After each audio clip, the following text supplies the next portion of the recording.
Hello అండి, అందరికీ నమస్తే. ఈ వీడియోలో నేను మా ఇంట్లో ఉన్న మొక్కలు చూపించబోతున్నా.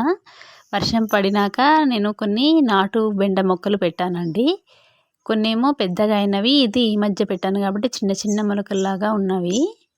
నాటు బెండకాయ ఎంతో రుచిగా ఉంటుందండి. మనం హైబ్రిడ్తో పోలిస్తే నాటు బెండకాయలు చూడడానికి లావుగా ఉంటాయి, కాకపోతే రుచి మాత్రం అద్భుతంగా ఉంటుందండి. పులుసు చేసుకున్న, ఫ్రై చేసుకున్న, టమాటా వేసినా బాగుంటుంది. ఇవి ఈ మధ్య పెట్టిన మొక్క చిన్నగా ఉంది, అటుది అంతకంటే ముందు పెట్టా కాబట్టి ఇంకా కొంచెం పెద్దగా అయిందండి నాటు బెండకాయ.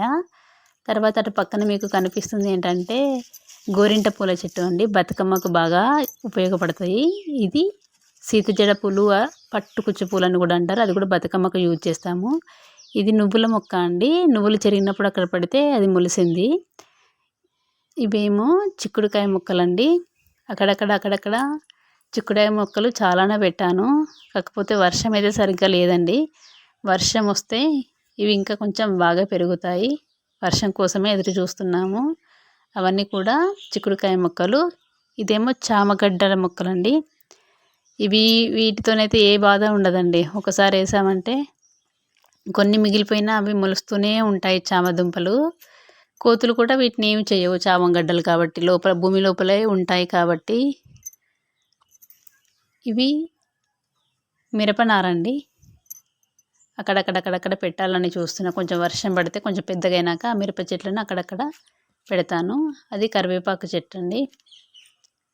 ఎప్పుడంటే అప్పుడు మనము కట్ చేసుకొని వేసుకోవడమే కరివేపాకును. కరివేపాకు పొడి కూడా చాలా రుచిగా ఉంటుంది, చేయాలండి. కరివేపాకు మొక్క పక్కన ఉన్నది ఏంటంటే కందబచ్చలి అంటారు కదండి, ఆ మొక్క. కందబచ్చలి పులుసు కూడా చాలా బాగుంటుంది. తర్వాత ఇవేమో పుదీనా మొక్కలండి. పుదీనా ఉపయోగాలు కూడా చాలా ఉంటాయి. అది కూడా ఒక షార్ట్లో పెట్టాను.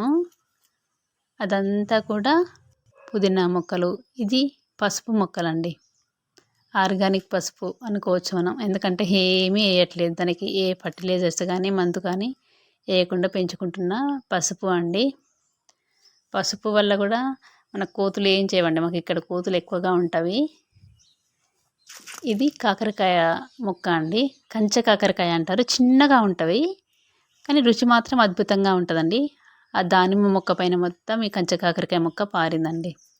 ఇక్కడ నుండి అక్కడ ఒక కర్ర అడ్డుగా ఉంటే అక్కడ వరకు వెళ్ళిపోయింది కంచె కాకరకాయ. చిన్నగా ఉంటాయి కాయలు మాత్రము. ఇది బచ్చలి కూర అండి. తీగ బచ్చలి అంటారు. తీగ బచ్చలి ఆకు మనకు పప్పులో కానీ పచ్చళ్ళలో కానీ ఎంత రుచిగా ఉంటుంది. మనకు మార్కెట్లో దొరికేది దుంప బచ్చలి, అది దిగురుగా ఉంటుంది. ఇది తీగ బచ్చలి చాలా రుచిగా ఉంటుంది అండి.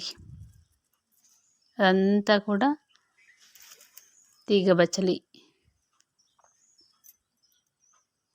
ఇది అండి మా ఇంటి గార్డెన్. అది చామంతి మొక్కలండి. మీకు నచ్చింది అనుకుంటున్నా.